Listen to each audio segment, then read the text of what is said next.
pushing more expensive, risky gas fields and fracking into the future is not going to change this situation. Right now, the gas exporters are sending offshore 5 times the amount that we need here in Australia. We need to change this now, we need to change it quickly, and we need leadership that will protect our farmers and our food growing, our water supplies, as well as our manufacturers and our gas users. Now, well, just how risky is this? Because, you know, the industry point out we've been fracking in Australia for about 40 years now. Globally, there have been something like 500,000 fracks just in the last 6 years. It's well-established practice. How risky is it? We've learnt from the practice that we've seen in Queensland that coal seam gas and fracking does deplete aquifers and does come with major concerns to those local communities. We're hearing loudly and clearly that communities and farmers do not want to live in a gas field, and we also know we have plentiful supplies of gas here in Australia that we already have on offer, but these gas companies are sending it offshore. We need to step in and change that now and not force this problem onto farmers and communities that are trying to put food on the table for Australians. You might have heard Barnaby Joyce repeating today, he said this before, that in his view, farmers should receive a percentage cut if coal seam gas mining is happening on their land. Would that make a difference?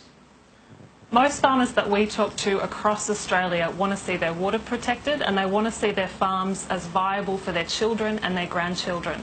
At the moment, we're hearing from scientists that the risks of onshore gas fracking, of coal seam gas mines, do put water at risk and do put future generations at risk if well integrity was to fail. We're talking about the need for thousands of gas wells across Australia, or we could just export a little bit less gas. But just getting to those risks you identify there of wells failing, is there much evidence of wells having failed in Australia? We looked around the world for evidence at the moment, and we're seeing clear scientific evidence coming out that supports concerns that wells do fail over time, that water can be contaminated, that spills and leaks do occur, and that the impact on those local communities can be very negative. So I think is this historical data? I mean, today's practices, the industry says, are pretty straightforward, low risk. Are we talking about fairly recent examples that you're referring to there? We're talking about hundreds of new peer-reviewed papers that have come to light just in the last 5 years. So we're looking at an industry that is being studied and researched more and more, and we're finding more and more risks.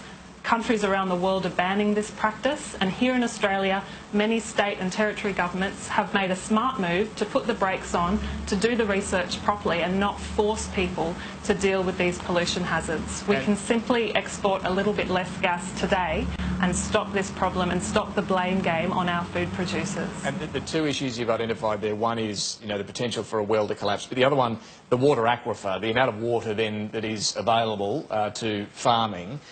What has been the evidence on this one in Queensland you referred to there? What does the evidence show?